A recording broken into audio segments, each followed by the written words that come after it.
You were asking about what's his name, Josh Shapiro. Oh yeah. Yeah, I mean, like he had scandals. I think he had more than one. Is that the main thing? Well, that's one thing because she had to be flawless. Like she was introducing herself in a short span of time, and like every little thing that like they would get on about her, and Trump could say the craziest shit in the world, and we're used to it by now, and so we just let it float.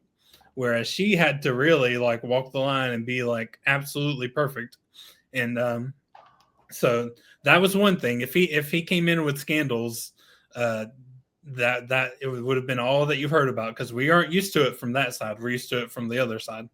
And then he like they didn't mesh well during their time when she was interviewing him. Like basically he was stepping on her toes, trying to act like he was in charge or whatever. Oh So yeah. Maybe that that's was what I one saw. thing. Maybe I saw he was more presidential, and Tim Walz doesn't seem like that way. So, Well, Tim Walz is a very good governor. Like he has like a mountain of accomplishments and things that he did for them. Like he banned forever chemicals from the food there. Like he did like all sort. But it's like a huge list of things. Like I wish I had it with me. I'm I sure. didn't know he was going to come up, but like he did like all kinds of stuff for Minnesota with a very slim majority. Policy, like I mean, like if she wants somebody with her to govern, like he was the guy, and he's very likable. And if you watch his interviews, like before he became the candidate, Hmm. like he has the policies down. He's friendly, but he has a way of like putting down the other guy without it sounding like an horrible insult or what. It's just like Yeah, like he's very good, he's a but warm guy.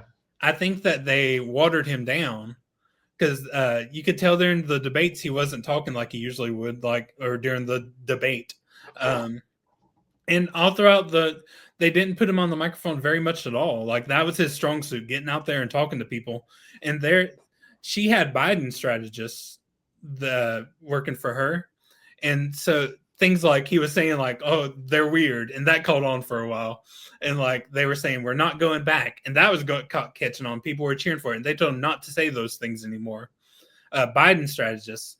Biden is very like the way that they handled Biden was he was like non-offensive, milk toast, just kind of like disappear and let Trump screw up or whatever, and that was the strategy. Here we needed her introduced, and like to become a name, like we needed to know who she was, and she needed to get out as much as possible. And she had a huge tool in her pocket, which was Tim Walz and the media, like how he handles them and everything. Like he's a very good public speaker, and they didn't put him out there. He just kind of disappeared with Kamala and hoped that Trump would screw up. And then when he was out, he couldn't be himself. They were advising him to be like, just soft, and like basically she used him to be like, oh, I have this folksy Midwest guy that's just all sweet and nice, and like didn't let him get out there and cook. Well, they were close. I mean, it was 1.6%, I think, difference in the vote. But it's not obvious that that strategy wouldn't have worked because there was this kind of idea that a Kamala Harris campaign would be like the final nail in the coffin for Donald Trump, and it'd just be like a finalization, like we're going to have this return to normalcy, like full time in the U.S. And I don't think that it was obvious that it wouldn't work, but I do think that obviously something needed to change. And yeah, seeing Josh, I mean, maybe that 1.6%, maybe it was from the vice presidential debate against J.D. Vance and Tim Walz, and maybe that's part of it because that was not a shiny moment for the Kamala Harris campaign. I don't think that he did particularly bad. I just think that he didn't really shine. He was basically just like trying to appeal to the moderates and be like, I can get along with Republicans, and and just it was just like a love-a-thon, and that didn't help him, but it did help JD Vance because it normalized him from being the weird guy that hates cat ladies and he's just awkward and crazy and stuff.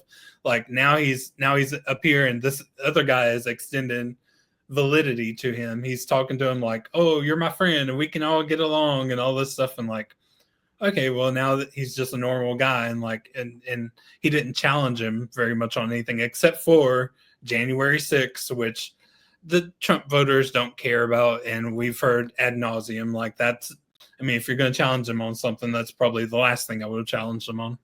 Yeah, I mean, we've had 3-4 years to not find that interesting. I mean, we don't care about coups and insurrections and stuff here, evidently.